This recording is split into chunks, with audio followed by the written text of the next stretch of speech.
अमरीन उस लड़की से कह रही थी ये तुम्हारा घर है, तुम जैसे चाहो इसे रखो, जैसे चाहो इसे सजाओ बनाओ। मतलब मेरे हाथ गल गए इस घर की दीवारें साफ करते करते। हाथ क्या, मेरी तो उम्र गल गई है। लेकिन एक ही दिन में अमरीन ने उस लड़की को मालिक बना दिया।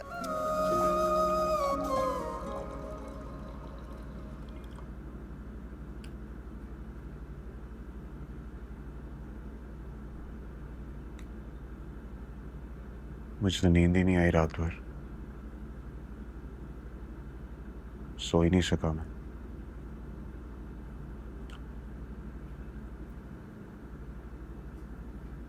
आप कुछ बोल क्यों नहीं रहे? चुप नहीं हूं मैं।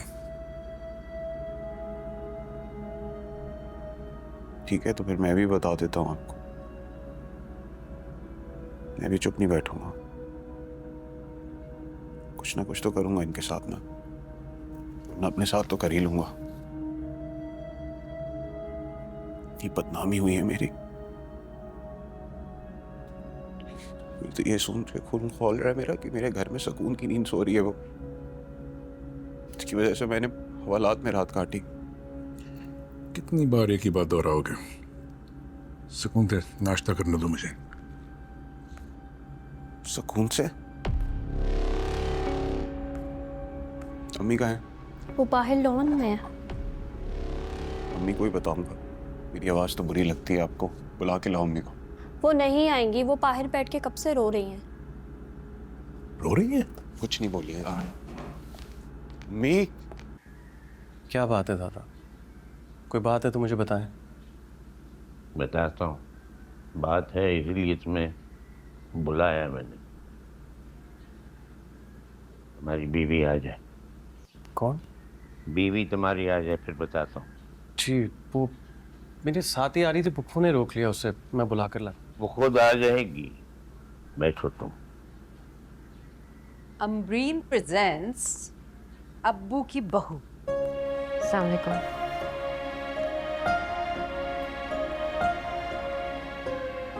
तुम क्यों खड़े हो गए? बैठो।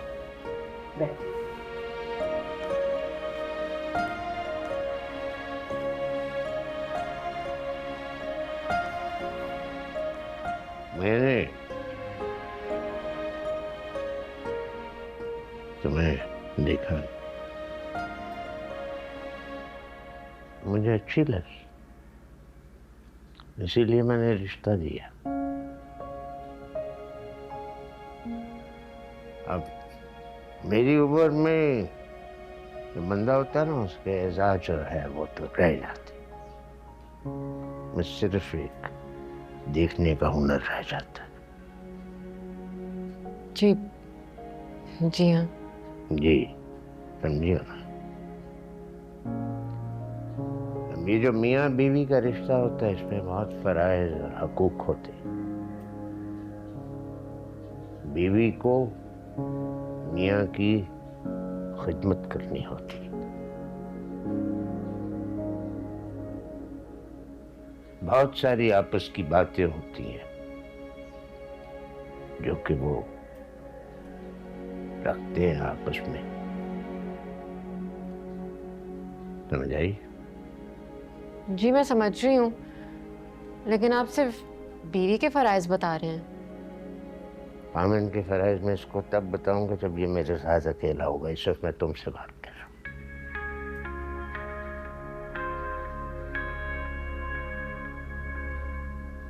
कोई बात है? आप मुझसे खफा लग रहे हैं। नहीं भाई, ऐसा कुछ नहीं है। हाँ, मैं हूँ खफा। क्यों? मैंने क्या किया है? पहली ही शाम तुमने अपने खामन को कमरे से बाहर निकाल दिया। ऐसे करती हैं बीवी? अब्बू क्या हो गया? चंद घंटे तो हुए उसे आए हुए, आप भी ना। नहीं तो यही तो मैं बता रहा हूँ। ये आके फिर यहाँ मेरे पास सोया। नहीं, ये तो कमरे में ही सोया है। तुमने बताया ही नहीं इनको। नहीं, मैं दादा मैं ऊपर ही सोया था। तो फिर तुम, अच्छा ऐसे कब हुआ? चलो खैर ठीक है। फिर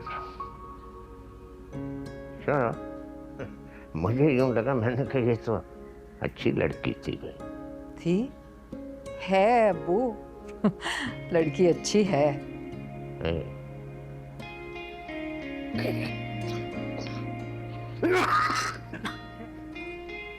एक मिनट।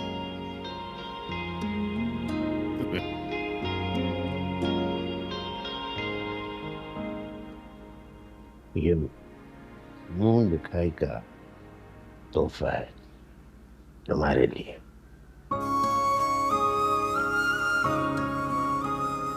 ये इसकी दादी का।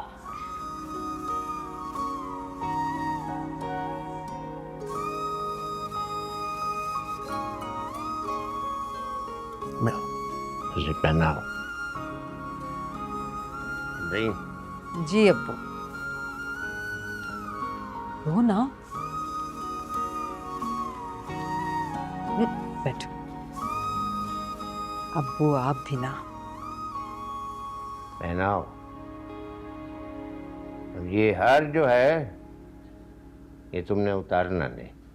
जी मैं ये कभी नहीं उतारूंगी, लेकिन हमेशा भी तो नहीं पहन के रख सकती ना। क्यों नहीं पहन सकती?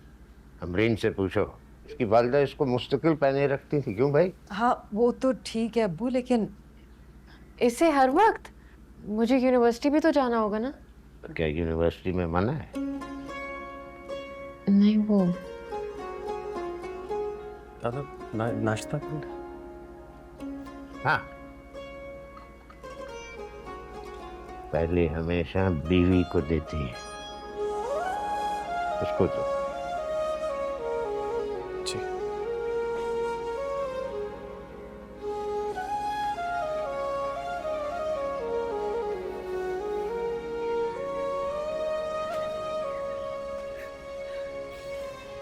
मैं क्या हूँ? मैं एक सादा सी औरत हूँ जिसकी सारी जिंदगी उसके शौहर, उसके बच्चों और उसके घर के गिर्द घूमती रही है। मेरे पास ही अगर घर नहीं रहेगा तो क्या मतलब? किसी ने कुछ कहा है? बताएं मुझे। कैसे न रहे? कौन छीन रहा है तुमसे? इतनी जुर्रत किसी में नहीं है। मुरसलीन, आपने मुझे कहा था ना कि ये घर तुम्हारा है, तुम इसे जैसे चाहो रखो, कहा था ना। हाँ तो शाजिया तुम्हारा ही तो है। मैं भी यही समझती थी, पर अम्मी, क्या कहा है किसी ने? बताएं। वो लड़की, वो मैं तो उसका नाम भी नहीं लेना चाहती, वो अनस जी से लेकर आया है। अमरीन उस लड़की से कह रही थी ये तुम्हारा घर है, तुम जैसे चाहो इसे रखो, जैसे चाहो इसे सजाओ बनाओ। मतलब मेरे हाथ गल गए इस घर की दीवारें साफ करते करते। हाथ क्या, मेरी तो उम्र गल गई है। लेकिन एक ही दिन में अमरीन ने उस लड़की को मालिक बना दिया। सुन रहे हैं आप? अभी कुछ नहीं बोलेंगे आप? नहीं बोलेंगे ना? ठीक है, मैं खुद निकालता हूँ दोनों को घर से बाहर। अरे रहने दो, तुम कैसे निकालोगे? हाँ, पहले तो वो एक था और अब तो दो हो गए।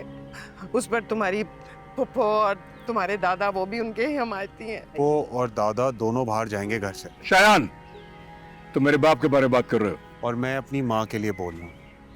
कोई फायदा नहीं है, ये कभी भी नहीं बोलेंगे। ये हमेशा चुप रहे हैं और इन्होंने हमेशा हमें ही चुप कराया, अभी भी यही करेंगे। चुप नहीं हूं मैं, बिल्कुल चुप नहीं। सोच लिया मैंने क्या करना है, कैसे करना है। अनस, अनस, अल्लाह, ये हार तो अम्मा का था। अम्मा ने मुश्तबा की दुल्हन के लिए रखा था, लेकिन दुल्हन ना सही, बहू ने तो पहन लिया। जिसका हक था उसे मिल गया भाभी।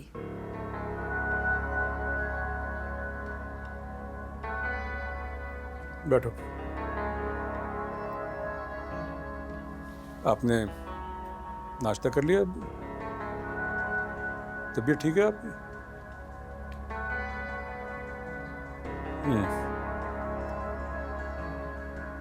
मेरी बीवी और बेटी ये शिकायत कर रहे हैं कि जो आपके पोते ने किया इस मामले में क्यों नहीं बोल रहा।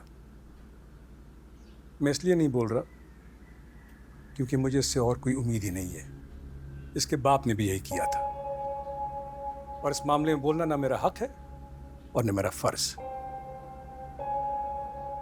लेकिन जिस मामले में बात करना चाहता हूं, अब मेरे पास इसके अलावा और कोई रास्ता नहीं है।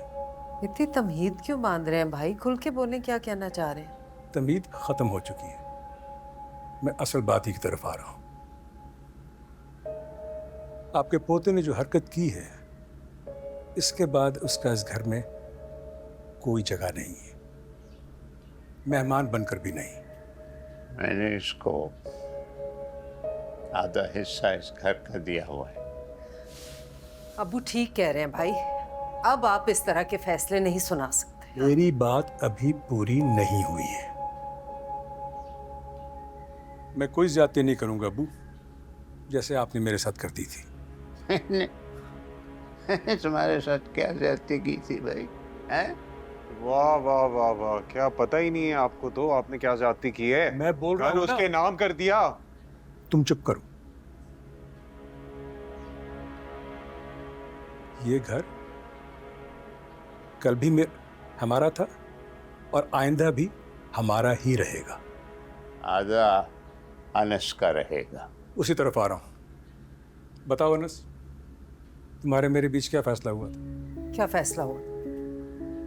हाँ, बोलो, बताओ सबको। धीरे धीरे हम सुलग जाएंगे, आके थाम लो, बस तुम ही देखा करो, तुम ही मेरे